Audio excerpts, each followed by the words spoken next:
जैसे मैंने कहा अभी कि भगवान नाम है औषधि, हरि नाम है औषधि, लेकिन खरी नियत से खाए, खरी नियत से खाए, खोटी नियत से नहीं। एक शब्द आप लोगों ने सुना होगा ना, खोटा सिक्का, मतलब उसमें नंबर भी मिट गया है, ये चल नहीं सकता, लेकिन सिक्का है जिसकी वैल्यू नहीं है, इसकी कीमत नहीं है, लेकिन सिक्का है। लेकिन खरा सोना, खोटा सिक्का, खरा सोना, दो शब्द सुने ना, खरा सोना प्योर। उसी प्रकार भगवान नाम की जो औषधि है वो खरी है, और उसको खरी नियत से सेवन करें, और जब खरी नियत से उसका सेवन करते हैं, मन सुधरे मंगल करे। जीवन में अमंगल नहीं होता है, वो मंगल हो जाता है। इसलिए मन सुधरे मंगल करे, जीवन सफल हो जाए। विफल नहीं होता, सफल होता है। इसलिए जो कथा आप सुन रहे हैं ना, ये अमृत है। इसका नाम क्या है? गीतामृतम, जो मरने से बचा दे। अच्छा, कोई मरना चाहता है? बोलो।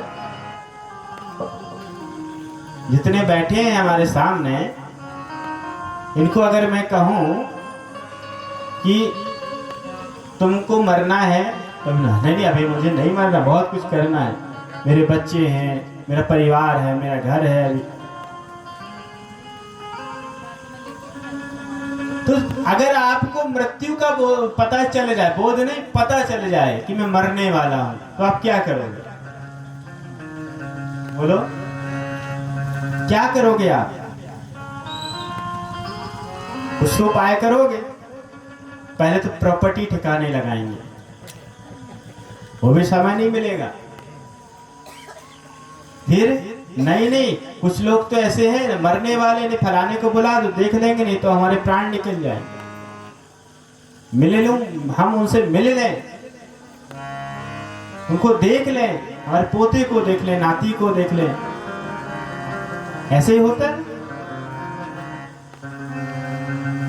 तो ये जो कथा है दुख से शुरू होती है और दुख के अंत में खत्म होती है। खत्म शब्द नहीं बोलूंगा, कथा तो भगवान की अनंत है। हरि अनंत, हरि कथा अनंता। पठहि सुनहि कहाहि बहुविधि सब सुनता। ये भगवान की जो कथा है अनंत है, इसलिए इसका अंत नहीं है। तो मैं ये कहूंगा कि दुख से कथा शुरू होती है और दुख से छोड़कर, दुख से मुक्त करके ये पूर्ण होती है। अर्जुन दुखी है, लेकिन उससे पहले दुखी है कौन? धृतराष्ट्र दुखी है। आप लोगों को पता है, भगवत गीता जो है महाभारत का एक उपदेश है। महाभारत बड़ा वांग्मय है, बहुत सारी उसमें कथाएं हैं। कल जैसे मैंने कहा कि महाभारत जो है आपके जीवन से अलग नहीं है, आपका जीवन ही महाभारत है। अभी आपको पता चलेगा कैसे कि जब युद्ध की स्थिति बनी हुई थी, महाभारत में अलग अलग पर्व हैं। तो भीष्म पर्व, शांति पर्व आदि जो पर्व हैं, अलग अलग अध्याय हैं, खंड हैं। तो भीष्म पर्व 23 अध्याय से लेकर के 40 अध्याय तक गीता का उपदेश मिलता है। एक छोटा सा हिस्सा है, इसमें आत्मज्ञान का संपूर्ण स्रोत है। इसलिए इसको अलग करके, महाभारत नहीं भी पढ़े अगर पूरा, तो गीता का नित्य पाठ करें। और नित्य कर्तव्य करे। कल्य से महिमा में सुना रहे थे ना, गीता क्या है कि गीता सुगीता कर्तव्या किमन्यैः शास्त्र विस्तरैः या स्वयं पद्मनाभस्य मुख पद्माद्मिनिश्रिता। यहाँ स्वयं पद्मनाभस्य, स्वयं भगवान पद्मनाभ के मुख श्रिता विष्णु वक्त्राद विनिश्चितम, विष्णु के मुख से निश्चित है, निकली हुई है। लेकिन क्या है? सुंदर कर्तव्य है। जो किम कर्तव्य विमूढ़ व्यक्ति को, किम कर्तव्य विमूढ़ का मतलब क्या करना क्या नहीं करना, इसको जो बेहोशी में जीते हैं। आप सब होश में जीते कि नहीं? गर्दन हिल रही, हाँ मैं सिद्ध कर सकता हूं कि सब बेहोश में जी रहे हैं। सुबह से लेकर शाम तक अगर आपसे पूछा जाए कि आपने क्या क्या किया, तो कुछ कुछ लोग बता देंगे। अच्छा, एक दिन पहले क्या किया, तो वो भी कुछ कुछ लोग बता देंगे। 2 दिन पहले क्या किया, थोड़ा सा सब लड़खड़ा जाएंगे। और महीने भर पहले क्या किया, तो वो भी नहीं बताएंगे। इसका मतलब नींद में जी रहे हैं, नींद में जी रहे हैं, होश में नहीं है, बेहोश में है। लेकिन जब हम बेहोश होते हैं तो संसारी होते हैं। जब हम बेहोश नींद में होते हैं ना, तो स्वप्न देखते हैं। स्वप्न में, लेकिन स्वप्न का संसार सत्य नहीं होता। स्वप्न में खाया हुआ रसगुल्ला आपको तृप्त नहीं कर सकता। स्वप्न में खाई हुई रसमलाई आपको तृप्त नहीं कर सकती। स्वप्न में आपको मिला हुआ आपका प्रेमी व्यक्ति आपको आनंदित नहीं कर सकता। क्यों? स्वप्न से जागने के बाद स्वप्न गया। उसी प्रकार ये अज्ञान से शुरू हुई एक गीता, एक कथा, महाभारत का वह अंग है कि जहां पर धृतराष्ट्र का नाम सुने आप लोगों? हाँ, सब जानते हैं, क्योंकि पहले दूरदर्शन में महाभारत आया करती थी। घर घर में देखा करते थे रामायण, महाभारत, श्री कृष्णा। तो इन पात्रों के नाम सबको याद है। धृतराष्ट्र जो है वो राजा है। और किनका, कौन सा राजा है? कौरवों के पिता है, पांडवों के काका है, पांडवों के काका। कौरव और पांडव, युद्ध छिड़ चुका है। सब सेना अपने अपने शस्त्रों को लेकर के, अपने अपने कर्तव्य को लेकर के आतुर है युद्ध करने के लिए। लेकिन आपको पता हो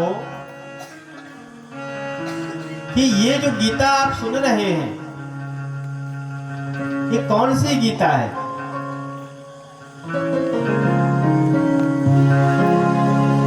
ये गीता की शुरुआत हो रही है भगवत गीता की धृतराष्ट्र से।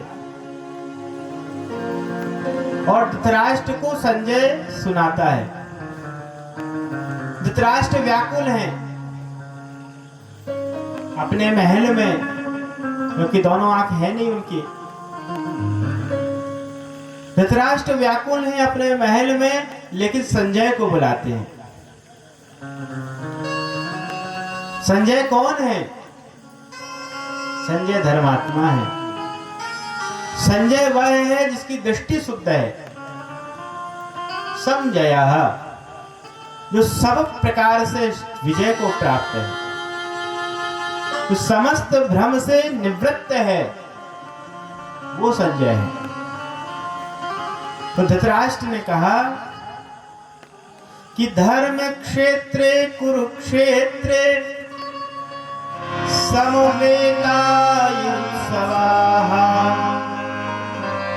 मामकाः पाण्डवाश्चैव किमं कुर्वतो संजय। धर्म क्षेत्रे, अब धर्म क्षेत्र क्या है?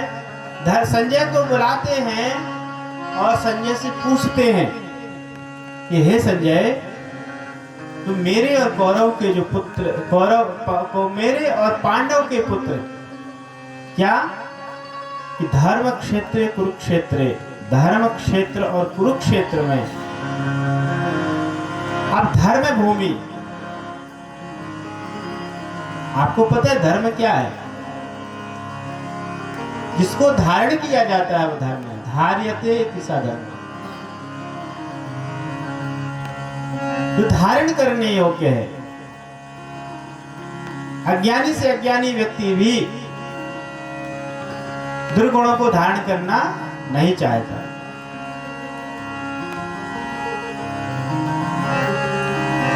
कोई भी व्यक्ति जो पढ़ा लिखा भी नहीं है वो दुर्गुणों को धारण करना नहीं चाहता। सब चाहता मैं सद्गुणी बनूं, मुझे अच्छा कहें लोग। कोई चाहता कि मुझे खराब कहें लोग, मेरे को गाली दे, मेरे को धुतकारें, नहीं। तो जो धारण किया जाता है वह धर्म है। तो धारण करने योग्य क्या है? गुरु वाक्य। क्या है? गुरु के वाक्य है। इसलिए गुरु की महिमा गाए हैं। आचार्य ने बोला, गुरु ही कोयो हितोपदेष्टा, शिष्य कोयो गुरु भक्तेवा। गुरु कौन है? जो हित का उपदेश करने वाला है, जो हित का कहने वाला है,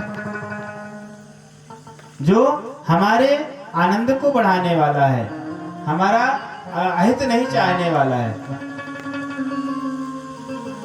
इसलिए एक विषय बहुत कठिन आपको देखने में आता है कि एक गुरु शब्द है, एक सद्गुरु। दो शब्द है ना, एक गुरु है, एक सद्गुरु। जब देखा ऋषियों ने, संतों ने कि गुरु खूब सारे हो गए, तो बोले कि किसको उपासना करना है? सद्गुरु की उपासना करना है। अब सद्गुरु कौन है? तो सद से तुम्हारा परिचय करा। सद क्या है? सत्य। इसलिए संजय यहां पर गुरु बन गए, हितोपदेष्टा, हित का उपदेश कर रहे हैं। लेकिन दुर्भाग्य है धृतराष्ट्र के, जो उस सत्य को समझ ही नहीं पा रहा। इसलिए मैं धृतराष्ट्र ने धूर्तराष्ट्र बोलता हूं। धूर्तराष्ट्र मतलब समझते हो?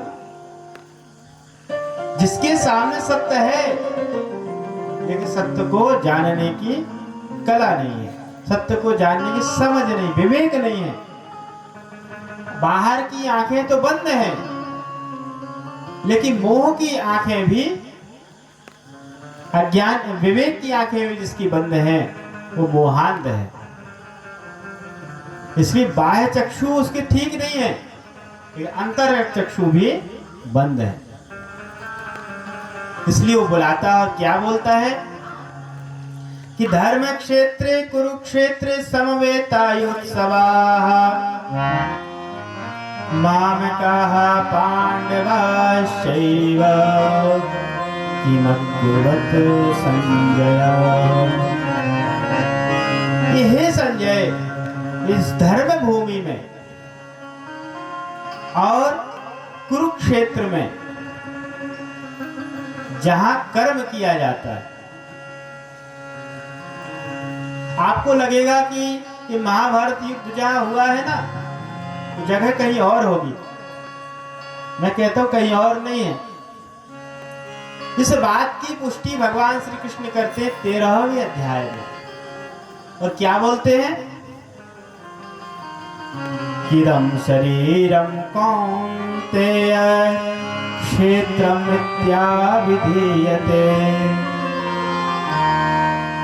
एतद्यो वेत्ति तं प्राहुः क्षेत्रज्ञ इति तद्विदाः। अभी बात देखो समझने की है। कथा शुरू हो रही है, सत्संग शुरू हो रहा है, उपदेश शुरू हो रहा है। कहां पर? युद्ध की भूमि में। लेकिन उपदेश क्या कर रहे हैं? इसलिए ऋषियों के मर्म को समझने के लिए विवेक चाहिए, बुद्धि चाहिए। और वो बुद्धि प्रकट होती है आपकी निष्ठा से, आपकी सत्यनिष्ठा से, सत्भावना से वो प्रकट होती है। ये विवेक, इसलिए गुरुजन विवेक प्रदान करते हैं, सद्बुद्धि प्रदान करते हैं। तो महर्षि वेद व्यास जी महाराज जब रचना करते हैं तो एक एक शब्द में रहस्य है। और क्या बोलते हैं कि धर्म क्षेत्र कुरुक्षेत्र। धर्म क्षेत्र तो है, क्षेत्र मतलब, क्षेत्र किसे बोलते हैं? एरिया। एरिया को क्षेत्र बोलते हैं ना। लेकिन वो एरिया कौन सा है जहां धर्म किया जाता है? वो एरिया ये देह शरीर ही है, एक क्षेत्र जो है। इसलिए इदं शरीरम कौन्तेय क्षेत्रम इत्याभिधीयते। हे अर्जुन, इस शरीर को तू क्षेत्र जान। इति अभिधीयते, इस क्षेत्र को ही, इस शरीर को ही तू क्षेत्र जान। इदं शरीरम कौन्तेय, कौन्तेय शरीर को ही तू क्षेत्र जान। आप शरीर से तो धर्म करते हो। इसलिए आयुर्वेद के ग्रंथों में भी, शास्त्रों में आया है, शरीराद्यम खलु धर्म साधनम। शरीर क्या है? समस्त धर्म का साधन है। इसलिए संत तुलसीदास जी महाराज भी क्या बोलते हैं कि साधन धाम मोक्ष करे द्वारा, साधन धाम मोक्ष करे द्वारा, काहे न जेहि स्वर्गलोक सिधारा, काहे न जेहि स्वर्गलोक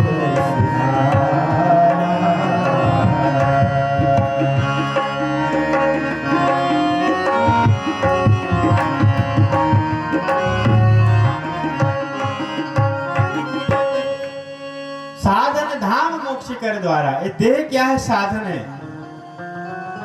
बहुत से लोग ना देह की अवहेलना करते हैं। इसलिए भगवान ने इसको बड़े स्पष्ट तरीके से समझाया है। और किस प्रकार से देखो, वो इसे महाभारत की इस उपदेश की रचना हुई है, इस कथा की रचना हुई है। अब जब आप निष्ठा से सुनेंगे आपको लगेगा वास्तव में हमने अमृत का पान किया। इसलिए कि धर्म क्षेत्र, धृतराष्ट्र गलत नहीं बोल रहे हैं, लेकिन धृतराष्ट्र की दृष्टि में कौन सा धर्म क्षेत्र है? कौन सा धर्म क्षेत्र? जहां युद्ध हो रहा है, बाहर का युद्ध हो रहा है। इसलिए जिनकी बाह्य दृष्टि है, बाह्य समझ है, वो बाहर अपने प्रयोजन को ढूंढते हैं, बाहर अपने भगवान को ढूंढते हैं, बाहर धर्म को ढूंढते हैं। इसलिए भगवान ने पुष्टि किया है, इदं शरीरम कौन्तेय क्षेत्रम इत्याभिधीयते। हे कौन्तेय, हे अर्जुन, इस शरीर ही क्षेत्र है। और क्या बोलते हैं? और धर्म भूमि, यहां धर्म किया जाता है। इसलिए दो शब्द आए, क्षेत्र और भूमि। भूमि का अर्थ आधार। क्या? आधार। जो धारण करती है वो भूमि है। और जहां पर संस्कारों के बीज बोए जाते हैं उसको भी क्या बोलते हैं? भूमि। क्या बोलते हैं? भूमि। किसान हल चलाता है, बीज डालता है, तो भूमि में ही तो डालता है। क्या आसमान में डालता है? आसमान में तो नहीं डालता है। हमको लगा यहाँ के किसान बड़े अलग होंगे।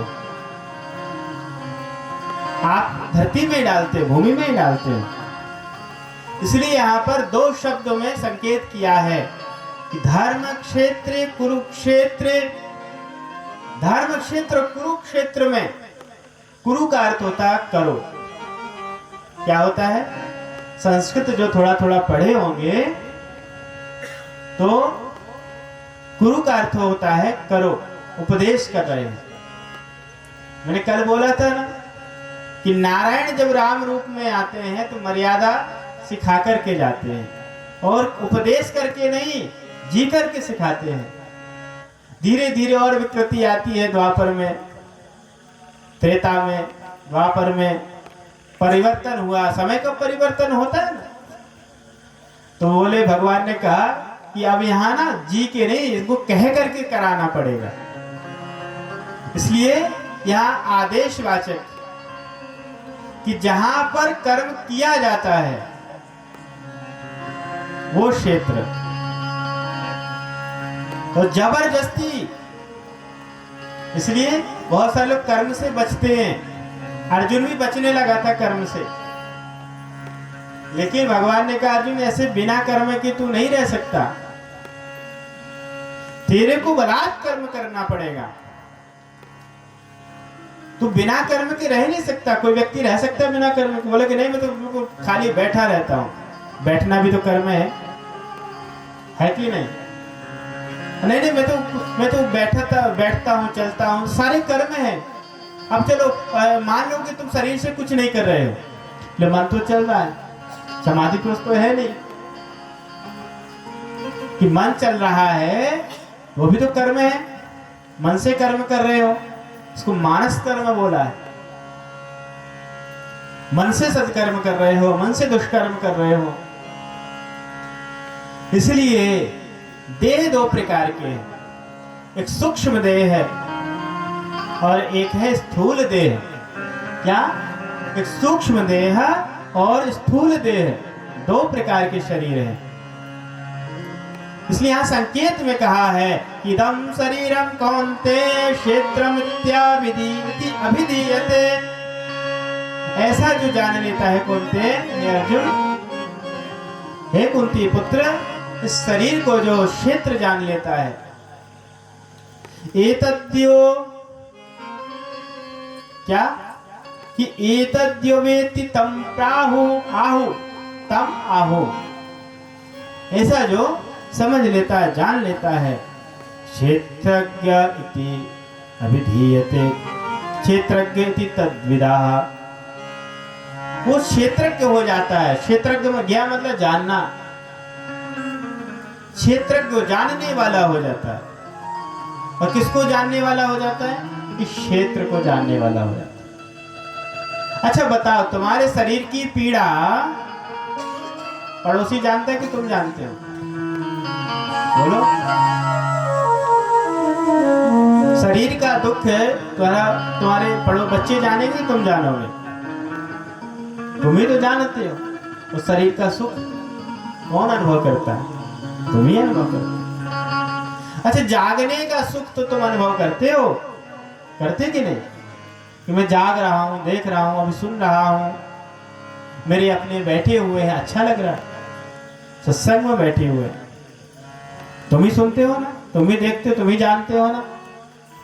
अब स्वप्न में चले गए, सो यहाँ से जाओगे 9:30 10 बजे, जब यहाँ से निकलोगे तो स्वप्न में उसके सुख को कौन अनुभव करता है?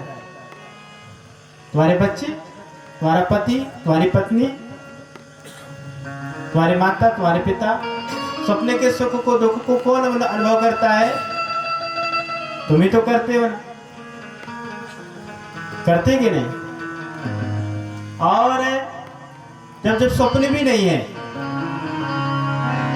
गहरी नींद है, और उठते तुम कहते ना बहुत अच्छा लगा हमको, बहुत आनंद आया हमको, ऐसा बोलते कि नहीं? तो आनंद को किसने जाना, किसने भोगा? वहां तो कोई दृश्य नहीं था, वहां कोई चित्र नहीं था, वहां कोई रूप नहीं था। उस आनंद को किसने जाना, किसने अनुभव किया? पड़ोसी ने, तुमने ही किया। इसलिए क्षेत्रज्ञ कौन हुआ? क्षेत्रज्ञ कौन हुआ? मैं। ज्ञ मतलब जानने वाला, लेकिन किसको? क्षेत्र को जानने वाला।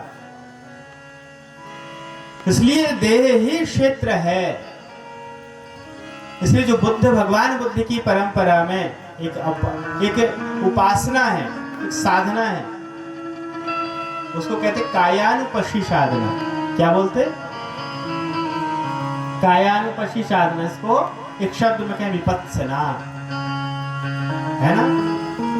तो उसमें यही तरीका सिखाते हैं।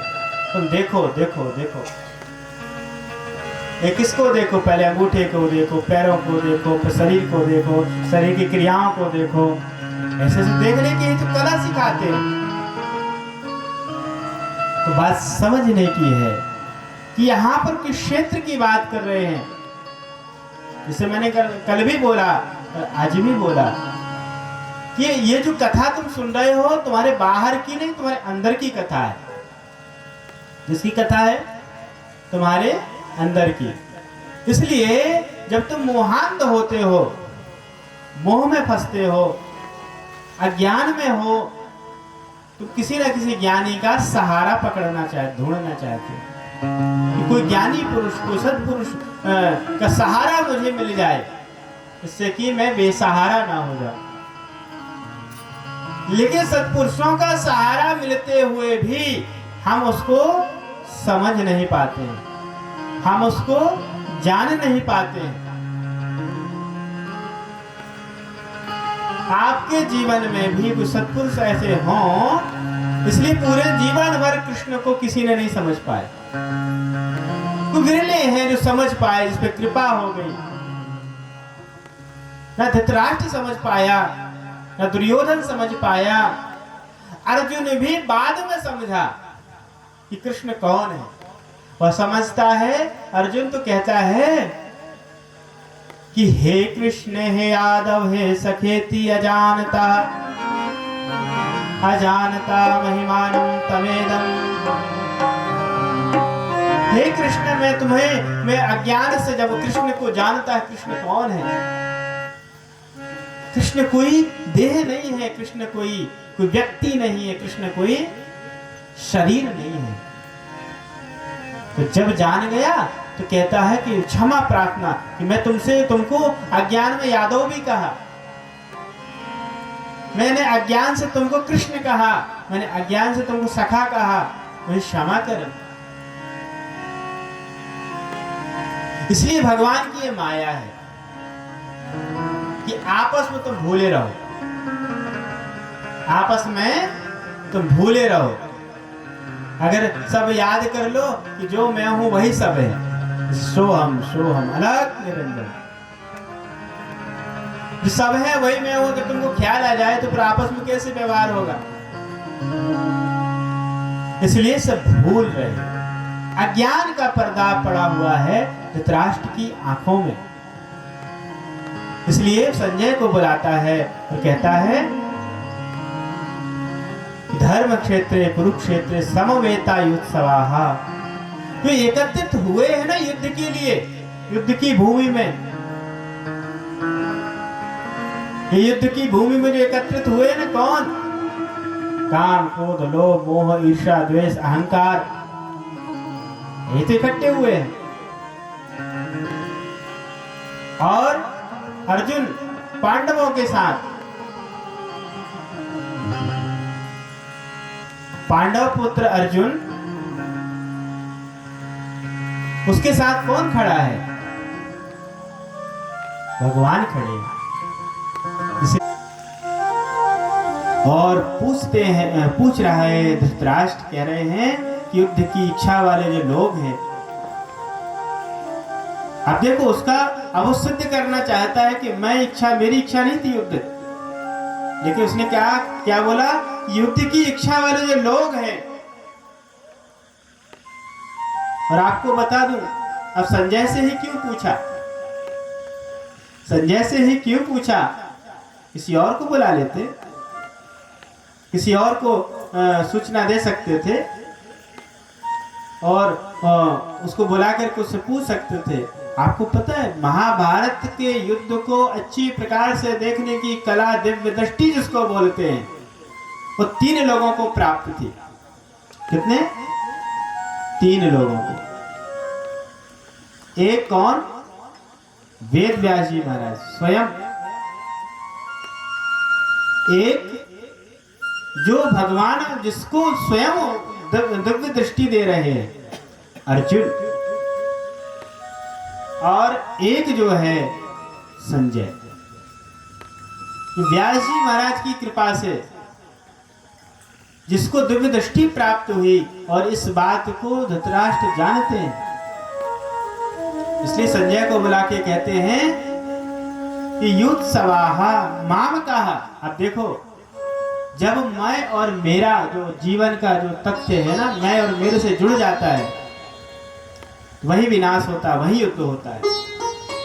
अब आप लोग सबके जीवन में जो झगड़े मचे हैं ना, उनको आप निरीक्षण परीक्षण करके देख लेना कि किसके कारण झगड़े हैं, किसके कारण युद्ध है।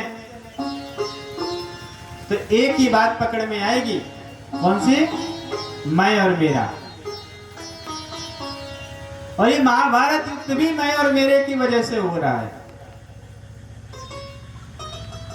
चाहते तो राजा है, धृतराष्ट्र राजा है, रोक सकते हैं, लेकिन जब मैं और मेरा वहां उत्पन्न होता है, कथा ऐसी आती है कि जब राजा पांडु अपने पुत्रों को सौंप करके जब जा रहे थे, धृतराष्ट्र को जब सौंपा, तो धृतराष्ट्र ने वचन दिया था कि ये जो पुत्र हैं, ये मेरे ही पुत्र हैं, और जब ये योग्य हो जाएंगे, शिक्षित हो जाएंगे, बड़े हो जाएंगे, तो मैं सुव्यवस्थित तरीके से ये राज्य इनको सौंप दूंगा। तो वहां राज्य को सौंपना क्या, वो 1 इंच भूमि देने के लिए तैयार नहीं थे। 1 इंच बोले उनको हम नहीं देंगे। कौन? जिसका ममत्व भाव वस्तु पदार्थ में आ जाता है, व्यक्ति में आ जाता है, उसकी बुद्धि मानो हर ली गई है, आंखें होते हुए भी मोहांध हो गया है वो। इसलिए इसकी बाहर की आंखें नहीं हैं, कोई जरूरी नहीं कि उसकी अंदर की आंखें नहीं खुली हों। संत सूरदास जी महाराज, बाहर की आंखें नहीं हैं, लेकिन अंदर की आंखें खुली हुई हैं।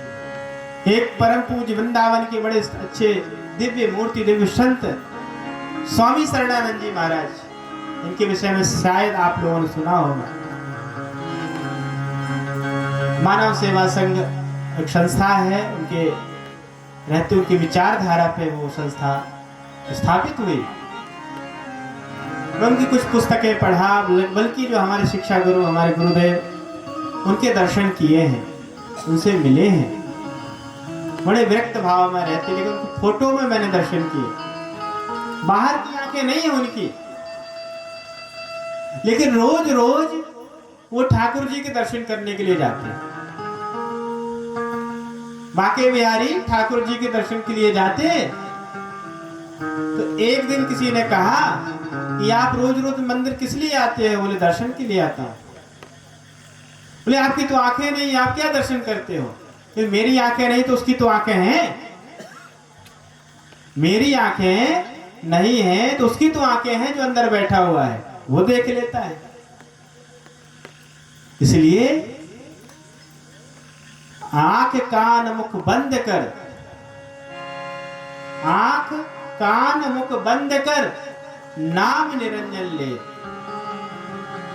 अंदर के पट खोल प्यारे, अंदर के पट खोल प्यारे। संतों ने भी क्या बोला कि जो विधि है साधना की, ध्यान की, लोग कहते हैं ना आंख बंद करके बैठ जाओ, फिर मन नहीं रुकता। कान से सारे विषय इनसे ही आते हैं, लेकिन आंख कान मुख बंद कर नाम निरंजन ले, फिर करना क्या है आंख कान? फिर जो निरंजन है, सदा है, इसमें कोई दोष नहीं है, इसमें कोई क्लेश नहीं है, जो सदा शुद्ध है, बुद्ध है, शुद्धोषी बुद्धोषी निरंजन हो, शुद्ध है, बुद्ध है, निरंजन है, निर्वेद माया परिवर्तित हो, माया से रहित है, उसका स्मरण करना, उसका नाम लेना, नाम निरंजन ले। इसलिए फिर अंदर के पट खुलते हैं। लेकिन जब अज्ञान का पर्दा लगा हो, वह अंदर के पट नहीं खुलते हैं, वहां क्लेश पैदा हो करके, द्वेष पैदा होके वहां विनाश होता है, नाश होता है। इसलिए उसी वैसे ही हाल कि जब पांडु को वचन दिया, महाराज पांडु को जब वचन दिया धृतराष्ट्र ने, ये तो मेरे पुत्र हैं, मैं अपने पुत्र की तरह, पुत्रों की तरह इन 5 पुत्रों को मैं पालूंगा, उनका रक्षण करूंगा, आप चिंता ना करें। लेकिन अब देखो युद्ध क्यों हुआ, वो वाणी से झलकता है। तो धृतराष्ट्र कहते हैं, इसको मैं धूर्त राष्ट्र बोलता हूं, इसकी बुद्धि हरी ली गई हो मोह के जाल में, मोहांत हो गया हो। तो कहते हैं कि मामकः पांडवाश्चैव किमकुर्वत संजय, मामकः पांडवाश्चैव, मेरे और पांडु के पुत्र। अब मेरा शब्द क्या लगाया ना, वचन भूल गया कि मैंने वचन दिया था कि ये मेरे ही पुत्र हैं, मैं अपने पुत्र की तरह इनको, इनका रक्षण पालन करूंगा और समय आने पर इनको राज्य दे दूंगा। लेकिन माया ऐसी चीज है, इसलिए एक संत लोग कहते हैं हमारे कि रुपया है ऐसी चीज प्रभु से 19-20। क्या रुपया है ऐसी चीज प्रभु से 19-20, भगवान से भी 19-20 कर देते। धन संपत्ति सारे झगड़े इसी के, एक इंच भूमि के लिए, एक फीट भूमि, आधा फीट भूमि के लिए लोग आपस में कत्ल कर देते हैं। कि महाभारत तो वहां कल्पना करोगे, लेकिन तुम्हारे जीवन तुम्हारे आसपास से ही तुम्हारे महाभारत हो रहा है, और सबसे बड़ा महाभारत जो है वो तुम्हारे अंदर हो रहा है, बाहर नहीं, अंदर। इसलिए ये अंदर की कथा है, ये अंदर की व्यथा है, और यह कथा अंदर की व्यथा को मिटा देती है। इसलिए माम कहा पांडवाश्चै, मेरे और पांडु के पुत्र। आप भी ध्यान रखो, जहां आपके जीवन में मैं और मेरा आया, आपके जीवन में शांति नहीं हो सकती, तो क्या होगी? क्रांति होगी। क्या होगी? क्रांति। इसे त्यागः शांति निरंतरम, गीता में कहा है त्याग में शांति। क्रोध को त्यागो, तो कैसे त्यागते हैं? ये शब्द है, क्रोध को कैसे त्यागते हैं? तो मैं, कई लोग आते हैं मेरे पास कि स्वामी जी मेरे को ना बहुत क्रोध आता है, गुस्सा आता है। मतलब किसके, मैं पूछता हूँ किस पे आता है? पति पे आता है, बच्चों पे आता है, हमारे जिठानी पे आता है, हमारे जेठ पे, सिठानी पे आता है। क्या बोलते हैं आप लोगों के संबंधों में? देवरानी और जेठानी आपस में झगड़ते हैं। बोले, मैंने कहा एक काम करना, जब भी गुस्सा आए ना एक दूसरे के ऊपर, तो घर में जो आईना लगा हो ना, हाथ में कुछ पत्थर वगैरह मत रखना, पता चला आईना फोड़ दो। मुंह में पानी भरना और आईने को देखना, तुरंत गुस्सा साफ। ये प्रयोग करके देखना। गुस्से को हम पालते हैं।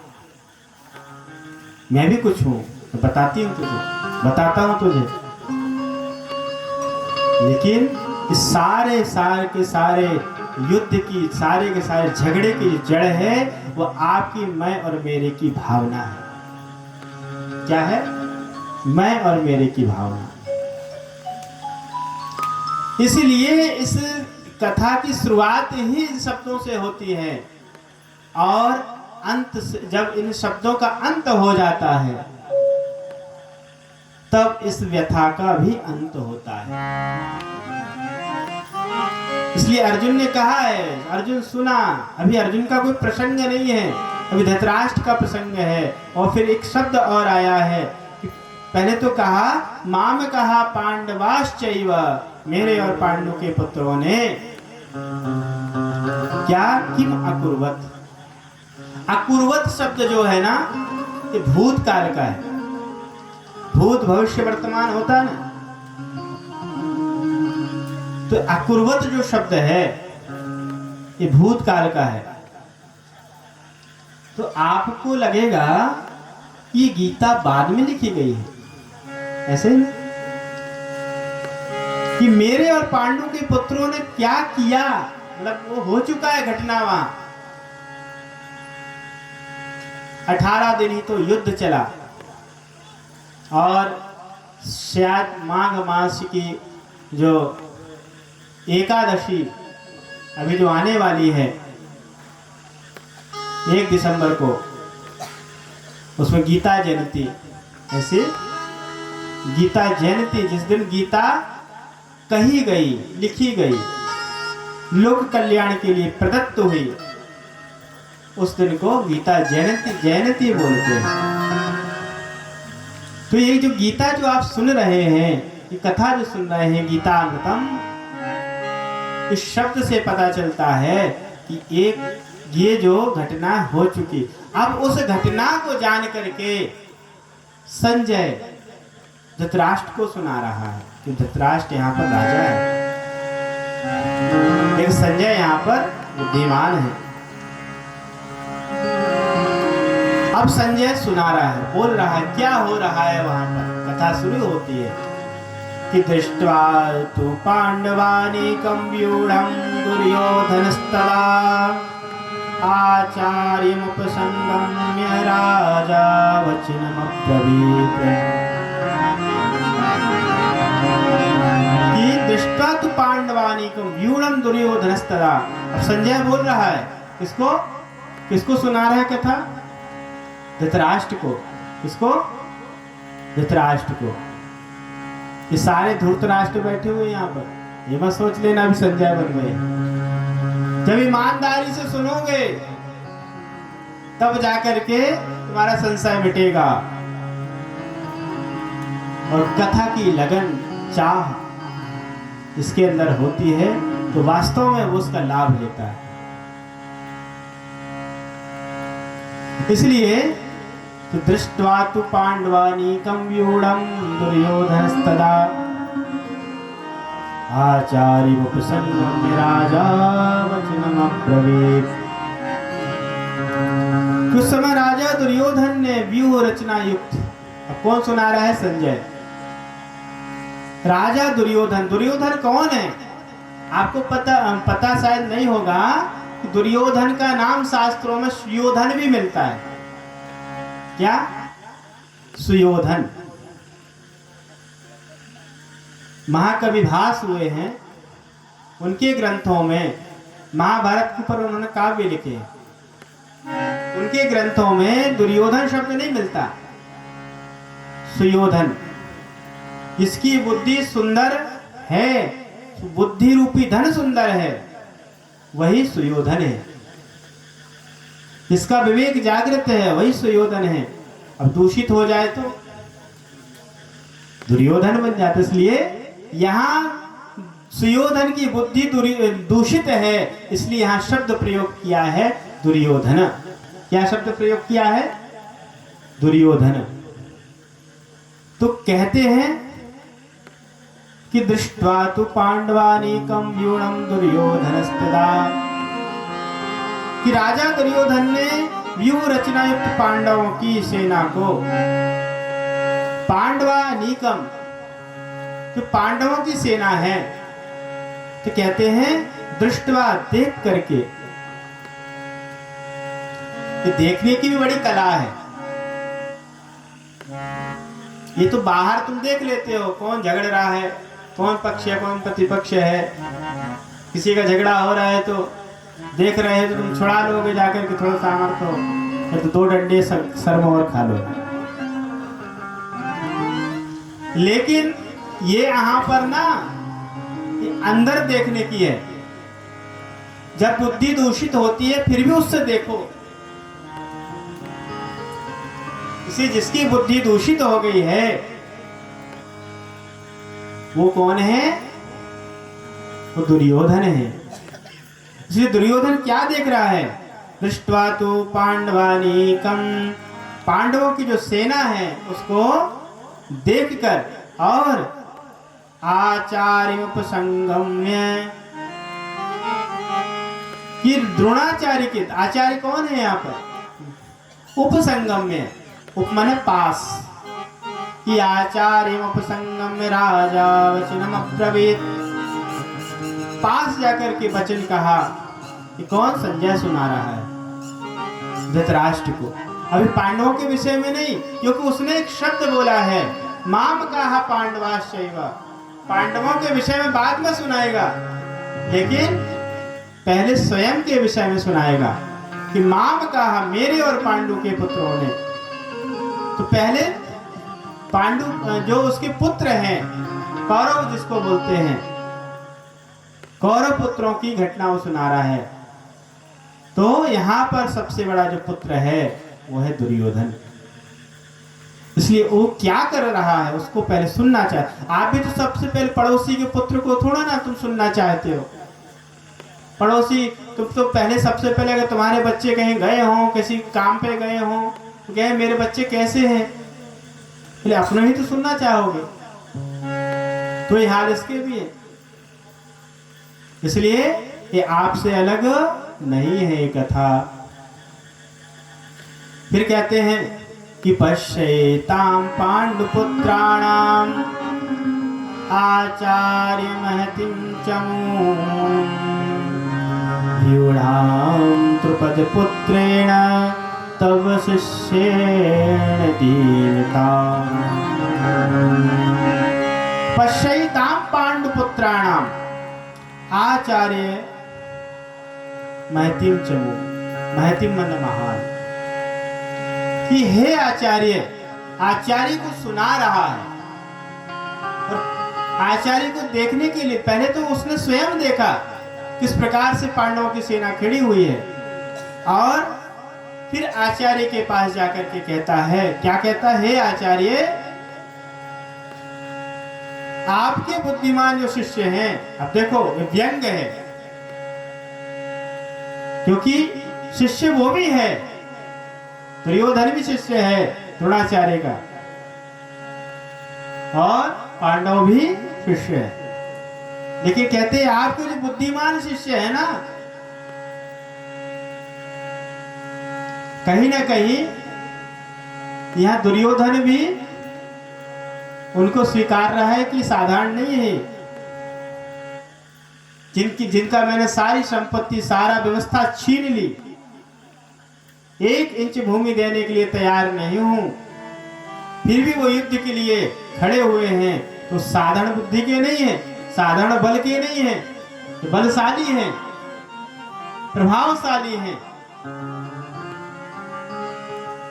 तो कहते हैं आपके जो बुद्धिमान जो पुत्र है ना, द्रुपद पुत्रेण, पांडु का शब्द नहीं आया, द्रुपद पुत्र है, क्योंकि द्रौपदी ने पाला, द्रौपदी ने रक्षण किया,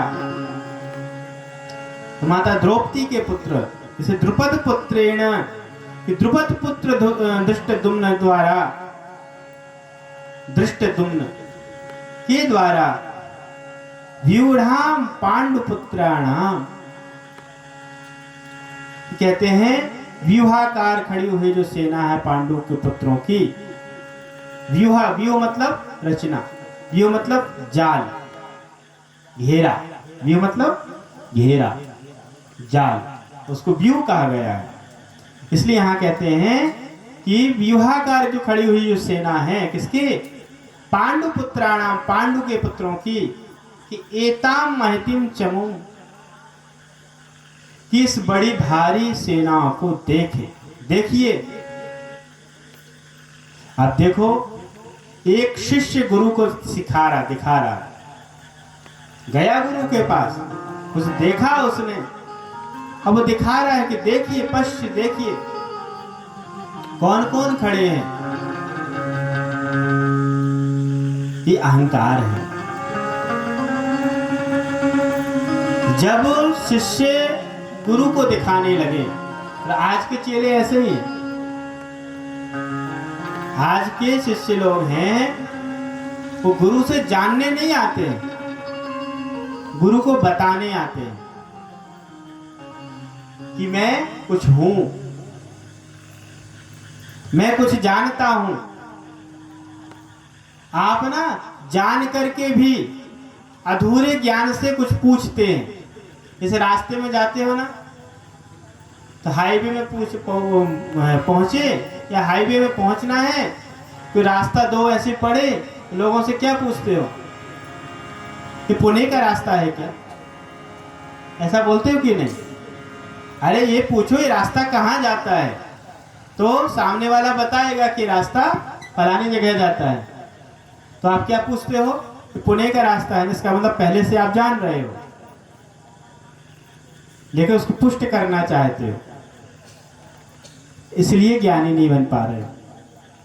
कभी भी आप विचार करना कि आप ना कुछ जानने के लिए जाओ गुरुओं के पास, कुछ बताने के लिए, दिखाने के लिए नहीं। इसलिए गुरुओं को प्रसन्नता आपके वैभव से नहीं है, गुरुओं को प्रसन्नता आपकी समृद्धि से नहीं है, आपके नाम से नहीं है। गुरुओं की प्रसन्नता आपके कार्य से है, आपके काम से है। कि आप कितना भजन करते हो, कितनी साधना करते हो, कितनी समझ है, कितनी सरलता है आपके अंदर, क्या अनुभव है। इसलिए हमारे गुरुदेव कहते हैं कि गुरु की प्रसन्नता उसके वैभव से नहीं है, उसकी संपत्ति से नहीं है, उसके नाम से नहीं है, उसके यश से नहीं है। गुरु की प्रसन्नता अगर शिष्य के प्रति है, गुरु के अंदर अगर प्रसन्नता अपने शिष्य के प्रति है, तो उसके अनुभवों से, इसके शिष्य के अनुभव क्या हुए। अगर गुरु जैसे अनुभव हैं, हो रहे हैं, तो गुरु प्रसन्न होते हैं, ये ईमानदारी से भजन कर रहा है। इसलिए यहाँ धृतराष्ट्र जो है, दुर्योधन जो है, दुर्योधन कौन है बोलो? जिसकी बुद्धि हर ली गई अज्ञान से। धन केवल रुपया पैसा नहीं है, लोग सोना चांदी लोग जोड़ जोड़ के रख लो और महंगा होने वाला है। तुम्हारे परिवार बढ़ेंगे, आधा किलो सोना भी रखा है ना किसी के यहाँ, तो छटाक छटाक भर के लिए लड़ेंगे। फिर उन घरों को आज मैं झगड़ते देखता हूँ, लड़ते देखता हूँ। जिनके यहाँ सैकड़ों एकड़ भूमि हुआ करती थी, आज 2-2 एकड़ भूमि के लिए लड़ रहे हैं। हाँ, इसलिए बाह्य धन जो है वो तुमको शांति नहीं देने वाला है, अंतर धन जो है वो शांति देने वाला है। वो है भगवान का भजन, गुरु की दी हुई समझ और शुद्ध बुद्धि। इसलिए ना धृतराष्ट्र के जीवन में शांति है और ना दुर्योधन। इसलिए तो क्रांति हो रही है, इसलिए क्रांति हो रही है, और इस क्रांति का परिचय दे रहे हैं। और एक बात ये भी है कि जब तुम पक्ष विपक्ष को अच्छी तरह जान लेते हो, तुम युद्ध में सफल होते हो। क्या होते हो?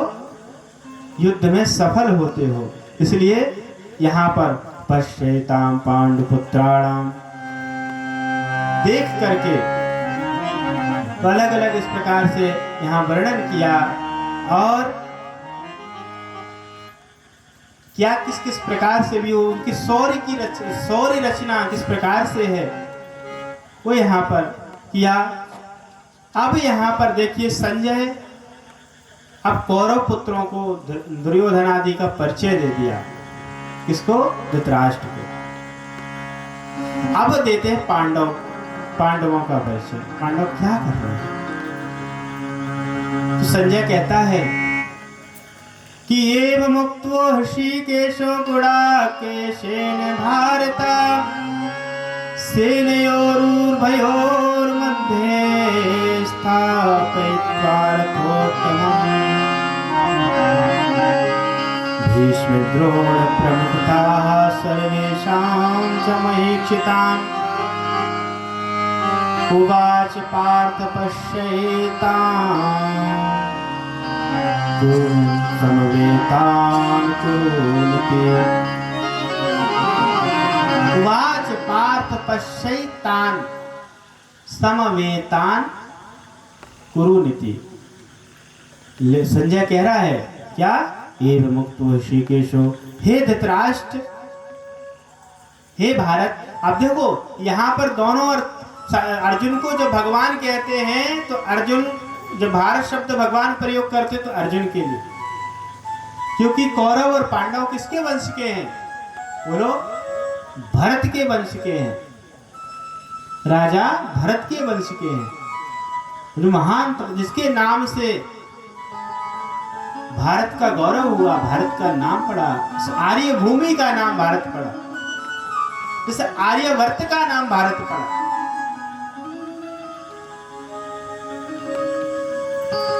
भा माने प्रकाश,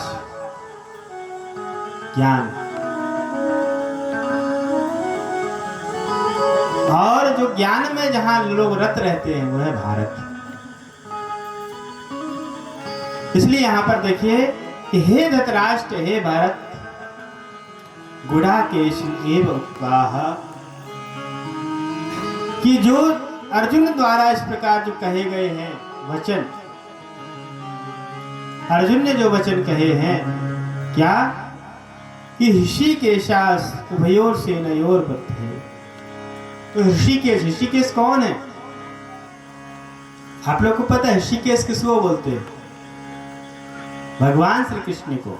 इसलिए गोपाल शास्त्र नाम में भी ऋषिकेश शब्द आया है, विष्णु सहस्त्र नाम में भी ऋषिकेश शब्द आया है। इसलिए कहते हैं हे महाराज, श्री कृष्ण ने दोनों सेनाओं के बीच में भीष्म और द्रोणाचार्य के सामने संपूर्ण महीक्षिताम रथोत्तमम, राजाओं के सामने उत्तम रथ को खड़ा करके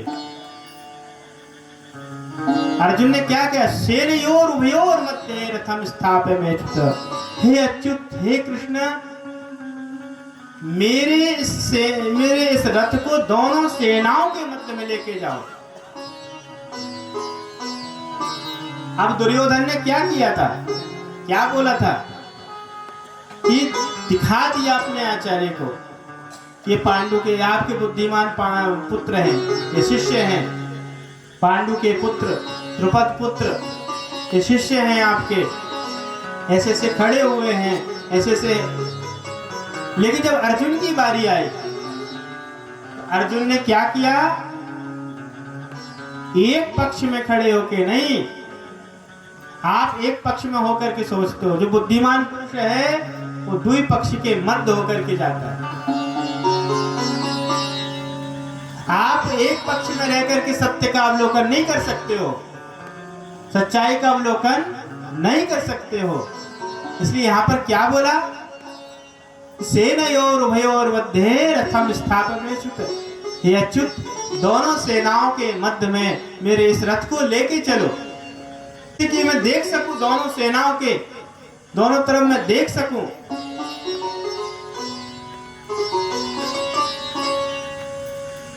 पश्चिमे पार्थ रूपाणी, अच्छी अच्छी प्रकार से मैं देख सकूं दोनों के स्वरूप को।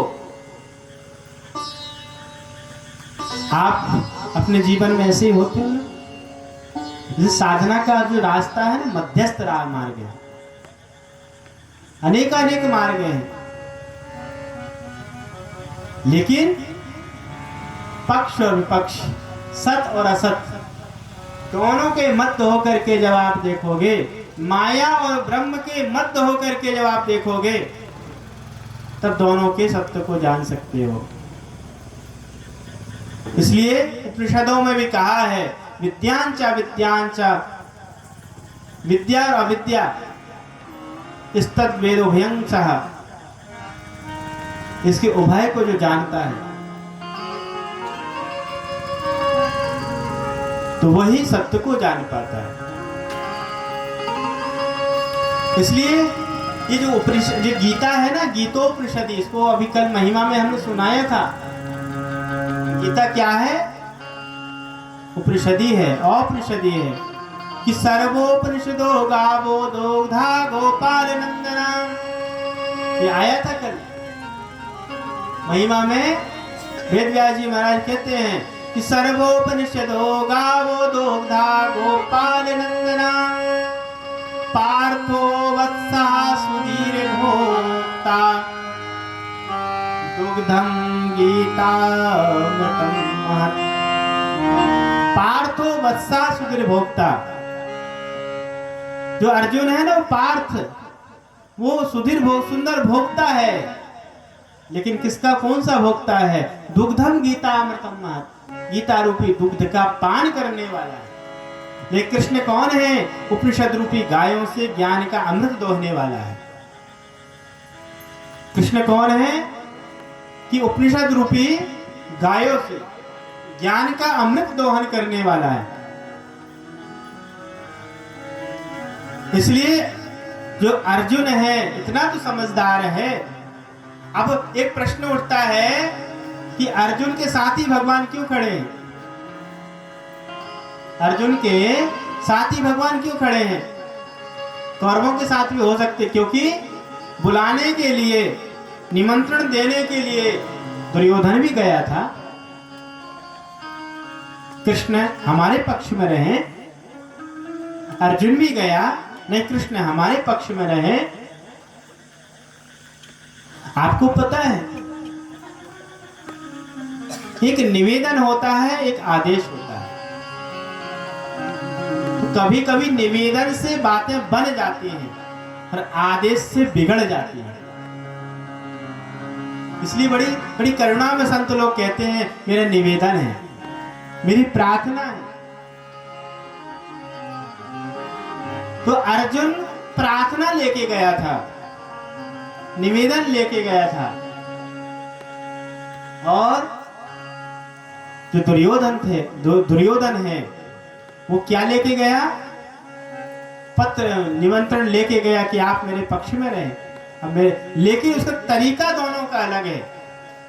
वो कृष्ण के चरणों की तरफ, कृष्ण लेटे हुए थे, कृष्ण चरणों की तरफ वो गया, बैठा, और जब दुर्योधन गया तो सामने सर की तरफ जाकर के बैठ गया। इसलिए दोनों के ढंग में भी अंतर है। इसलिए अब एक प्रश्न और उठ सकता है, अर्जुन के साथ क्यों खड़े हैं? धर्मराज युधिष्ठिर के साथ खड़े हो सकते हैं, उनके रथ को हाँक सकते हैं। सहदेव, नकुल, भीम के साथ भी खड़े हो सकते हैं। अर्जुन के ही साथ क्यों खड़े? तो मन में आ सकता है सबके। अगर धर्मराज युधिष्ठिर की अगर बात करें, क्यों ऑलरेडी पहले से ही वो ज्ञानी है। इसलिए ज्ञानी को ज्ञान नहीं दिया जाता, वो पहले से समझदार है। धर्मराज धर्म को जानने वाले हैं। अब नकुल सहदेव को भी कहीं ना कहीं किसी न किसी पक्ष में वो भी समझदार है। अर्जुन के अंदर समस्त विद्याओं का ज्ञान होते हुए भी, धनुर्विद्या का ज्ञान होते हुए भी, धर्म का समझ होते हुए भी, केवल इतना है कि अर्जुन के अंदर दिग्भ्रम है।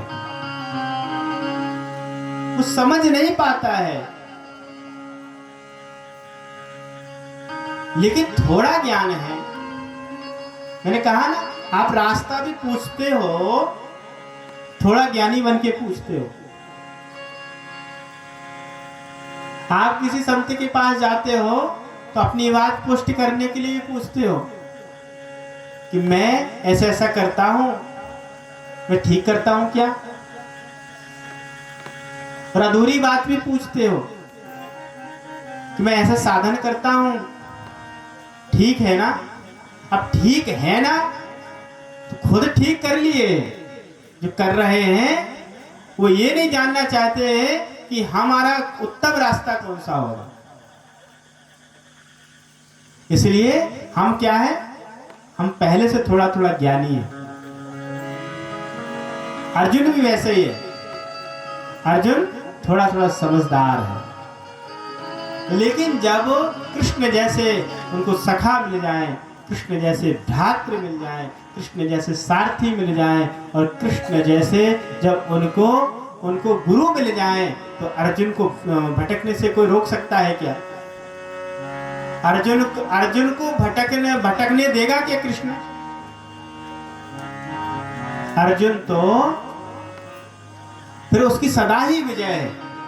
इसलिए तो कहते हैं यत्र योगेश्वरा कृष्णो यत्र पार्थो धनुर्धरा तत्र श्री विजयोर भूति ध्रुवादि त्रिमतिर्मनो।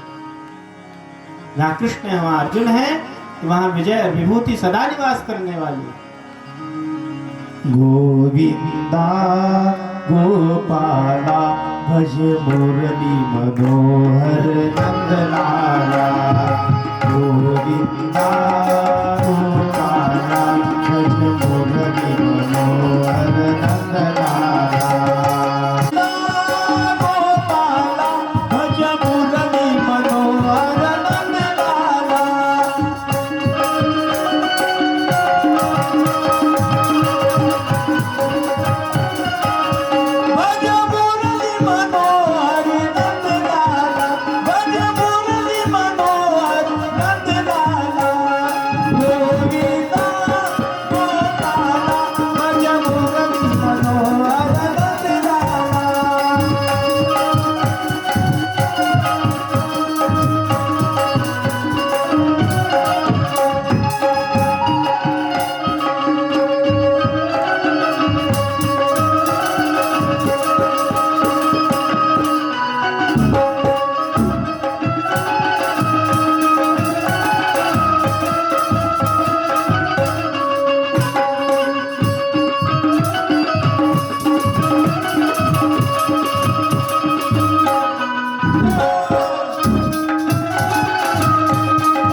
सद्गुरुदेव भगवान की जय, सच्चिदानंद भगवान की, कृष्ण कन्हैया लाल की जय।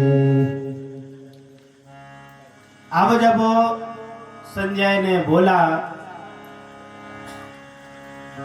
किस प्रकार से जो युद्ध में खड़े हुए हैं उनका परिचय दिया,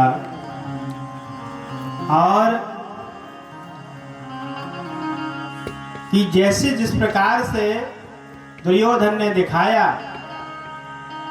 पांडवों के पक्ष को,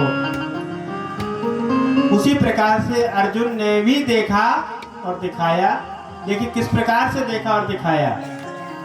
उभयो सेनयोर मध्य, दोनों सेनाओं के मध्य में जाकर के। वो केवल कौरवों की सेना को नहीं देखा, अपनी सेना को भी देखा।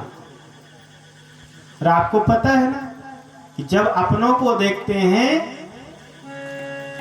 तो शरीर शिथिल हो जाता है। कब? जब कोई विशेष परिस्थिति हो।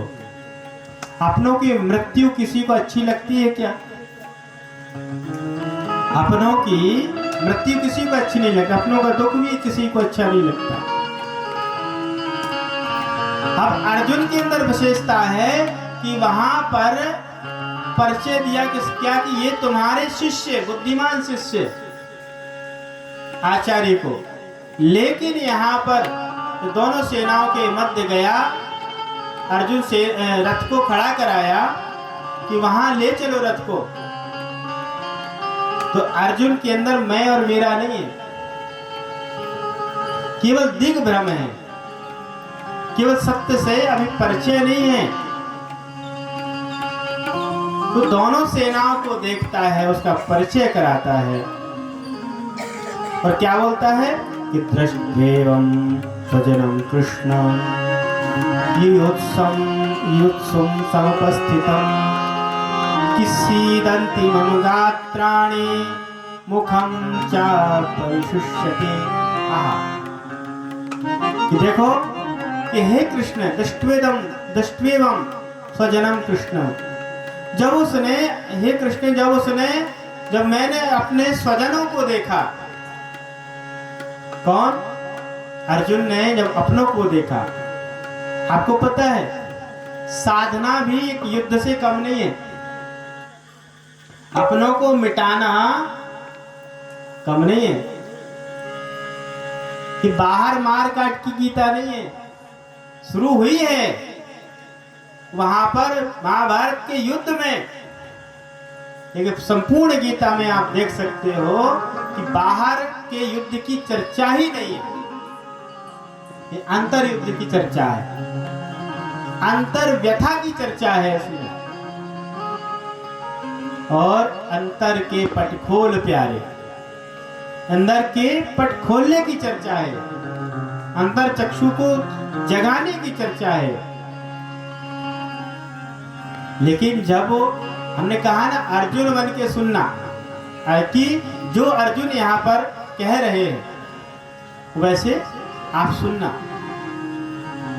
कई बार आप लोग को लगता है ना हमने संस्कृत पढ़ी नहीं, हमसे हिंदी अच्छे से आती भी नहीं। एक छोटा सा दृष्टांत सुना रहा हूं आप लोग। एक बार की घटना है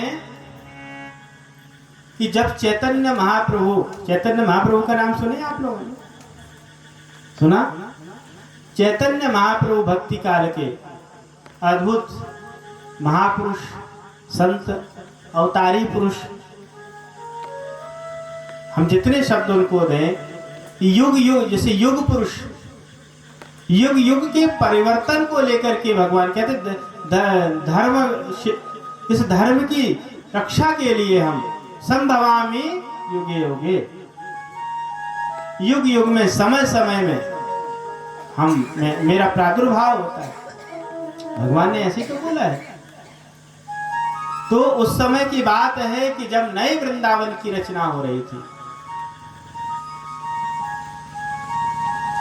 नया वृंदावन, आप जो जाते हैं ना दर्शन के लिए, तो नया वृंदावन। तो चैतन्य महाप्रभु के नेतृत्व में, जो धर्म धुरंधर भी थे उस समय, तो चैतन्य महाप्रभु के देख रेख में नए वृंदावन की रचना हो रही थी। शुरू से ही वहां पर बड़े विरक्त संत भी हुआ करते, विप्रजन भी हुआ करते। तो एक बड़े फक्कड़ से साधु, विरक्त से साधु, हाथ में गीता लिए, गीता की पुस्तक लिए, जोर से गीता का पाठ किया करते। और पाठ करते करते उनसे, वो पढ़े लिखे नहीं थे, ये कहीं से सुन रखा, आधा अधूरा सुना हुआ भी हमको गाने में अच्छा लगने लगता है ना, जब भगवान से अनुराग होता है। वो पढ़े लिखे नहीं थे, लेकिन जैसे जैसे वो सुनते, समझ में आता पुस्तक में, तो जोर से बोलते और बोलते रोने लगते, पाठ करते करते रोने लगते और रोते रोते हंसने भी लगते। अब देखो, आप रोते रोते हंसते हो कभी कभी कि नहीं? किसी से दुखी हो जा, रोने लगे रोते रोते, हमारे सामने तो कई लोग ऐसे करते हैं, रोते रोते हंसने भी लगते हैं। तो जो साधु पुरुष होते हैं, वो उनकी लीला ही अद्भुत है। वह रोते रोते हंसने भी लगे और हंसते हंसते पाठ करते करते रोने भी लगे और जोर जोर से नाचने भी लगे वो ऐसे ऐसे। अब वहां से निकलते हुए कि विद्वान मूर्तियां ब्राह्मण जन उनके कानों में खटकता कि संस्कृत तो बोलता है, संस्कृत में अशुद्ध बोलता है, कुछ का कुछ बोलता है। विद्वानों के साथ समस्या होती है कि जो अगर शब्द ठीक ना बोले तो उनको अच्छा नहीं लगता, खटकता है कानों में। तो लोगों को अच्छा नहीं लगा, ब्राह्मणों को अच्छा नहीं लगा। मना किया कि बाबा तुम पहले सीख लो, तो तुम जोर जोर से पाठ करते हो अच्छी बात, लेकिन पहले सीख लो। तो बाबा जी माने नहीं, महात्मा जी माने नहीं। अब नहीं माने, एक बार दो बार तीन बार तो चैतन्य महाप्रभु के पास वो ब्राह्मण जाया करते थे रोज प्रतिदिन, और उसी रास्ते से निकले और वो वैसे ही गाए और बोले, आनंद से रोए और हंसे झूमे। तो चैतन्य महाप्रभु जब उनकी ब्राह्मणों की बात नहीं माने महात्मा जी ने, बाबा जी ने, साधुओं के साथ बड़ी समस्या है, सबकी बात आसानी से मानते नहीं है। इसलिए साधुओं को, संतों को, गुरुओं की अपनी बात मत मानना, गुरुओं की बात मानना, संतों की बात मानना। तो चैतन्य महाप्रभु से जाके बोला, एक कोई महात्मा जी हैं, बाबा जी हैं, तो जोर जोर से गीता का पाठ करते और करते करते रोने लगते हो, गलत सलत बोलते हो, उनको आते ही नहीं, फिर बोलते हैं और रोने लगते, हंसने लगते, झूमने लगते। अच्छा, उनको भी बड़ा एक आश्चर्य सा लगा, ऐसा कैसे? बोले ठीक है, वो महात्मा जी को बुला के लाना, मैं उनको समझाऊंगा। आप लोग की बात नहीं मानते, मैं समझाऊंगा। बोले कि बाबा तुमको ना महाप्रभु बुलाए। बोले अच्छा। बाबा जी सोचे कि पता नहीं क्यों बुलाए, मेरे से क्या। देखो कई बार कोई बड़ा व्यक्ति बुलाए तो मन में संशय भी उठता है कि गलती तो नहीं हुई मेरे से, या कोई प्रेम से अचानक बुला ले, ये भी तो एक आश्चर्य सा लगता है लोगों को। इसलिए वो ज्यादा कोई प्रश्न नहीं किया, ठीक है, उन्होंने उनको समय बता दिया कि मैंने महाप्रभु बुलाए हैं आपको, मिल लेना जाके। तो जाके मिले, प्रणाम किए। प्रणाम करने के बाद चैतन्य महाप्रभु ने पूछा कि बाबा हमने सुना है गीता का पाठ करते हो। बोले कि हाँ कर लेता हूँ, मुझे अच्छा लगता है। और तुम गलत सलत बोलते हो। बोले हाँ मैं पढ़ा लिखा तो नहीं हूँ, कभी पाठशाला तो मैं गया नहीं, किसी गुरु के पास बैठ के मैंने सीखा नहीं, सुन सुन करके यहाँ वहाँ से जैसे जैसे मेरे से आता है तो मैं बोलता रहता हूँ। अच्छा चलो ठीक है, तो पाठशाला नहीं गए, पढ़े लिखे नहीं हो, कोई बात नहीं, गलती तुमसे हो सकती है। लेकिन एक बात ये बताओ कि हमने सुना है तुम रोने भी लगते हो, गाने भी लगते हो और झूमने लगते, हंसने भी लगते हो रोते रोते। ये कैसे, ये क्या होता है तुमको? तो बाबा ने बड़ा सुंदर उत्तर दिया, मुझे तो नहीं पता गीता में लिखा क्या है, मुझे तो नहीं पता इस गीता में लिखा क्या है। इतना जरूर पता है कि अर्जुन दुखी है और कृष्ण उसका समाधान करते हैं। तो जब अर्जुन का प्रश्न आता है ना, तो मुझे दुख होने लगता है, मेरे हृदय भर आता है। और जब कृष्ण उसका समाधान करते हैं तो मेरा हृदय आनंद से झूम उठता है, इसलिए जोर जोर से हंसने लगता हूं। क्यों? कि कृष्ण ने कुछ उत्तर दिया है, अर्जुन का समाधान हुआ है। जैसे ही चैतन्य प्रभु इस बात को सुने तो भाव दृष्टि से उनको दंडवत कर दिया कि छोटी सी बात कि भाव से जुड़ी हुई है कि कृष्ण अर्जुन दुखी है तो बाबा के अंदर भी दुख होता है। तो कृष्ण जब समाधान करते हैं, प्रभु समाधान करते हैं, तो बाबा जी झूम उठते, हंसने लगते हैं कि भाव अहंकार की मुक्ति नहीं प्रकट होता है। इसलिए अर्जुन यहां दुखी है। और किस प्रकार से दुखी हुआ? कहता है सीदंति मम गात्राणि मुखम च परिशुष्यति। जब अर्जुन ने देखा अपनों को, दुखी हो गया। युद्ध भूमि में अपनों को देखो, और आपको पता है, मेरा अनुभव है ये, तुम भजन मार्ग में निकलोगे ना, तो सबसे पहले तुम्हारे स्वजन ही तुमको दुख का कारण बनते हैं। तो दुख देते नहीं है, दुख का कारण बनते हैं, क्योंकि तुम उनसे अटैचमेंट तुम्हारा ज्यादा है, लगाव ज्यादा है।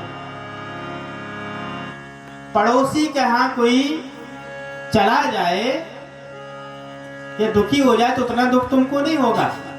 तो भले अपने परिवार में, कुटुंब में, खानदान में तुम वर्षों से नहीं बोल रहे हो, बुराई हो, ये कुछ हो जाए तो तुमको दुख होगा, क्योंकि तुम्हारा अटैचमेंट वो विशेष जुड़ा हुआ है। इसलिए यहां कहते हैं दृष्ट्वा इमं स्वजनम कृष्ण युष्म समुपस्थितम। जब सबको उपस्थित देखा, इसने अर्जुन ने, कहते सीदंति मम गात्राणि मुखम चा परिशुष्यति, कि देख करके मेरे अंग अंग क्या है, गात्राणि मतलब मेरे अंग। आपको पता है जब दुखी होते हैं किसी किसी गाल कांपने लगते हैं, आंखें भरे आती हैं, शरीर कांपने लगता है। सीदंति मम गात्राणि मुखम चाप, मुख मेरा सूखने लगा है। किससे कह, कृष्ण से कह रहा है, कृष्ण ही समीप है। तो सारे गुरुजन तो कौरवों के पास चले गए, लेकिन यहाँ पर कौन बचा? कृष्ण बचा। इसलिए कृष्ण को सुनाते हैं। आप लोग भी ना, कृष्ण जगत गुरु हैं, भगवान हैं। अपने प्रभु को, अपने गुरु को जब कभी दुख हो जाए सुना देना, जाके रो लेना, गा लेना। दुनिया के सामने मत रोना गाना, वहां कोई समाधान नहीं मिलने वाला। संसार के सामने रोने गाने समाधान नहीं मिलने वाला, लेकिन भगवान के सामने अपनी व्यथा को कह देने से समाधान मिलेगा। इसलिए अर्जुन कह रहा है कि सीदंति मम गात्राणि, कि मेरे अंग जो हैं शिथिल हो जा रहे हैं, ढीले पड़ रहे हैं। अब एक क्षत्रिय और युद्ध भूमि में खड़ा हो, उसके अंग अंग ढीले पड़ते तो क्षत्रित्व की बात है क्या? एक राजा शस्त्र लेकर के खड़ा हुआ, युद्ध को जीत, क्योंकि युद्ध में तो केवल विजय ही दिखती है, केवल विजय ही प्राप्त करना है। यही एक क्षत्रिय वीर की भावना होती है, मुझे अपने इस युद्ध को जीतना है। ये अर्जुन के साथ उल्टा हो रहा है। तो इस प्रकार से शरीर मुख सूखा जा रहा है, तथा मेरे शरीर में कंपन और रोमांच हो रहा है। इसलिए हाथ से गांडीवं स्त्रंसते हस्तात् त्वच्चैव परिदह्यते न च शक्नोमि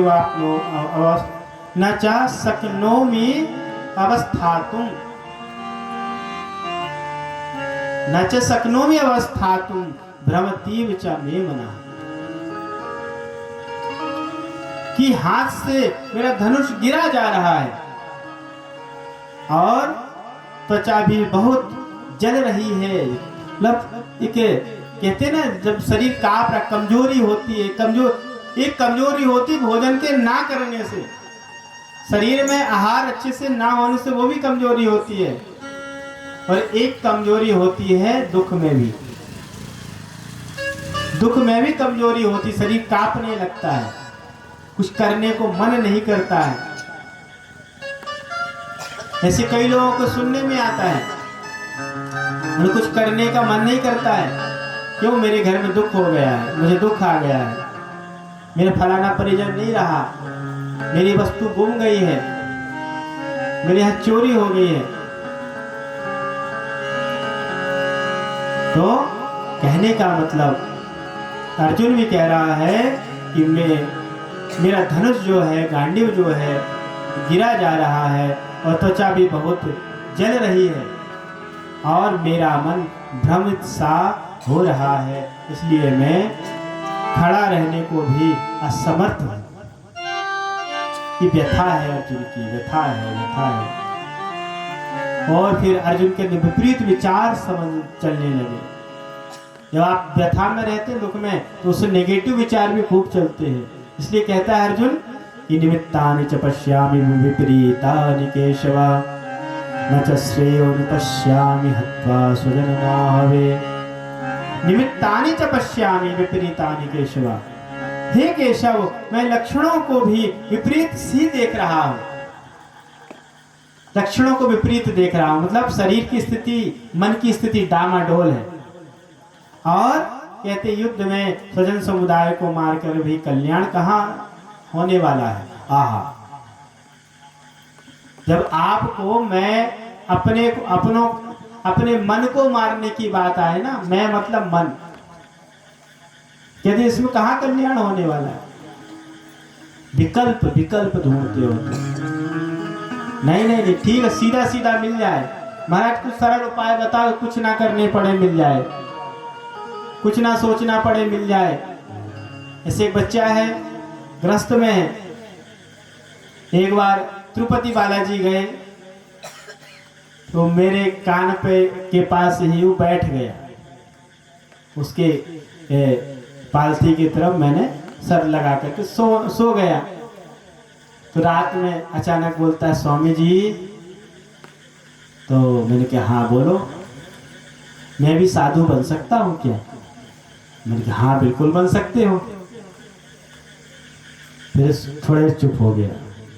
अच्छा, मेरी पत्नी मेरे बच्चे भी तो रह सकते मेरे साथ ना? मैंने कहा बिल्कुल नहीं, गृहस्थ में ही अच्छे हो तुम। हम विकल्प ढूंढते हैं, संसार भी न छूटे और मेरा काम हो जाए। कहते ना, लाठी भी न टूटे, सांप भी भाग जाए, समस्याएं भी दूर हो जाए। लेकिन ऐसा अध्यात्म के मार्ग में नहीं है। अध्यात्म का रास्ता जो है एकल रास्ता है, अकेले का। आप जो भजन करोगे, आप जो साधन करोगे, वो आपके काम आएगा। इसलिए उद्धरेत आत्मना आत्मानम न आत्मानम अवसादे। आप अपना उद्धार स्वयं कर सकते हो, कोई दूसरा नहीं। लेकिन आपको ही साधन करने, आपका खाया हुआ आपको ही बल देगा, दूसरे को नहीं दे सकता। आपका नाम जब आपको ही बल देगा, आपका मंत्र जब आपको ही बल देगा, आपका सुना हुआ आपको ही ज्ञान देगा, दूसरे को नहीं दे सकता। लेकिन हम थोड़ा सुनते हैं, दूसरे को देना चाहते हैं ना। ये अपने अंदर उतारने की विद्या है। इस प्रकार से अर्जुन दुखी है और कहता है, मैंने अपनों को अगर मार भी दिया, यह कहाँ कल्याण होने वाला है, यहाँ कहाँ कल्याण होने वाला है। इसलिए ये अपनों को कैसे मारा जाता है, इसकी कथा हम कल श्रवण करेंगे, कल इसका आनंद लेंगे। और भी जो लोग हैं, लोग आए और इस गीता को, इस महाभारत की इस कथा को अपने जीवन से अलग ना समझें, अपने जीवन से जोड़ करके समझने का प्रयत्न करें और अपने आप को अर्जुन बना करके सुने।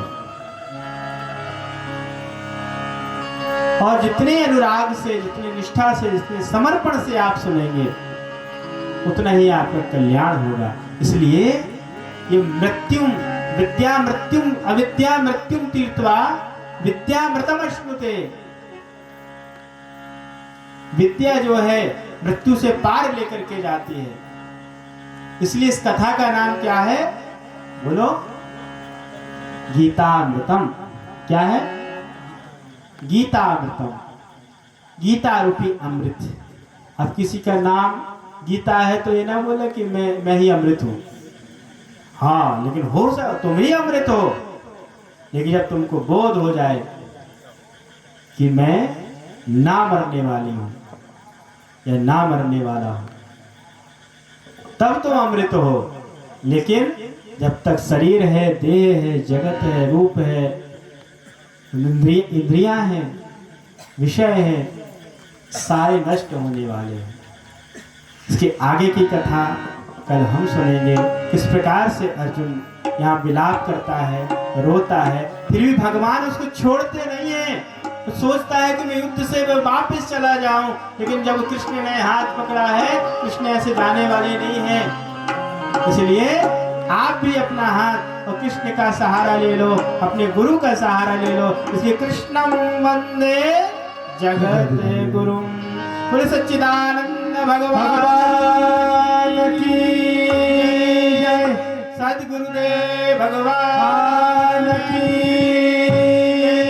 जय, मैया की जय, तीर्थापुरी वासियों की जय।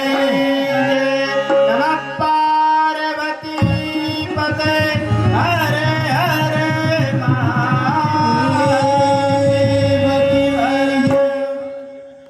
एक सुंदर सा संकीर्तन हमारे जो साध्वी जी हैं, तो वो संकीर्तन और हमारे एक बड़े सुंदर भजन मराठी में ही, एक प्रकार से मराठी आइडल हैं। तो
हरे मुरारे हे नाथ नारायण वासुदेवा श्री कृष्ण गोविंद हरे मुरारी हे नाथ नारायण वासुदेवा कृष्ण गोविंद हरे मुरारे हे नाथ नारायण वासुदेवा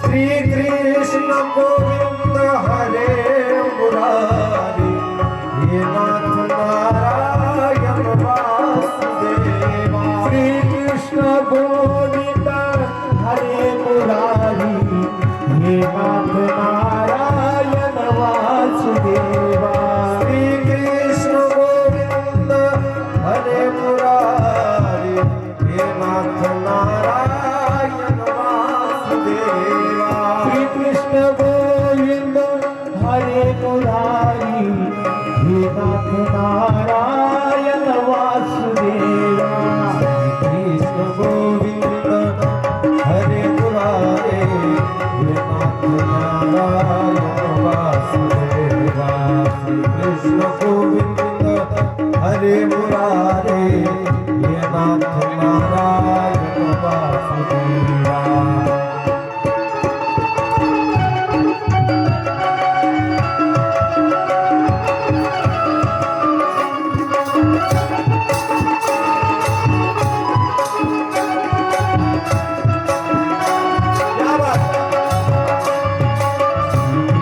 गोविंद हरे मुरारे हे नाथ नारायण वासुदेवा कृष्ण गोविंद हरे मुरारे हे नाथ नारायण वासुदेवा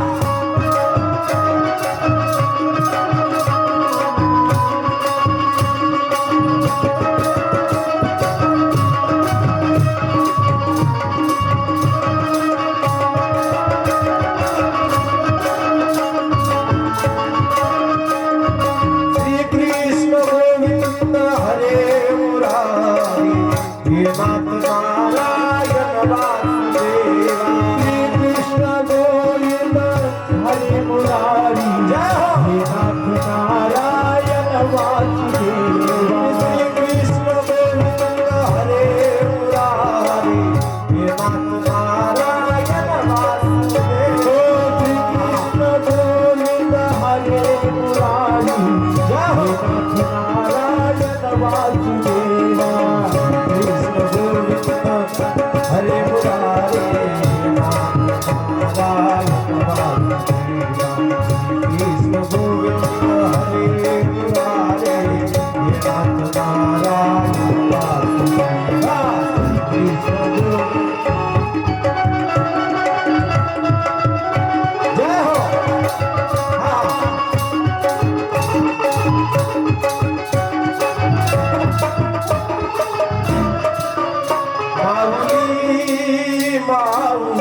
विरले से रूप लाविये रे बाबा, विरले से रूप लाविये रे बाबा। त्याचा विरलेला बगलावरी, त्याचा विरलेला बगलावरी, मोगरा फुलला, मोगरा फुलला, मोगरा फुलला, मोगरा फुलला। फुले वेचतासी वरून यासी आला, फुले वेचतासी वरून यासी आला, फुले वेचतासी वरून यासी आला। मोगरा फुलला, मोगरा फुलला, मोगरा फुलला, मोगरा फुलला, मोगरा फुलला, मोगरा फुलला। मनाची गुंपी गुंपी येला शेला, मनाची गुंपी गुंपी येला शेला। रघुमा बाप रघुमा, बाप रघुमा, बाप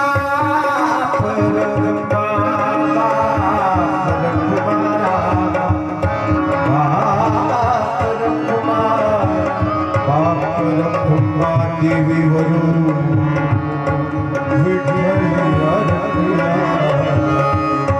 बाप रघुमा देवी वरून, बाप रघुमा देवी वरून, विठ्ठल मोगरा फुलला, मोगरा फुलला, मोगरा फुलला, मोगरा फुलला, मोगरा फुलला, मोगरा फुलला। महाराज ज्ञानेश्वर बोली, ज्ञानेश्वर माऊली,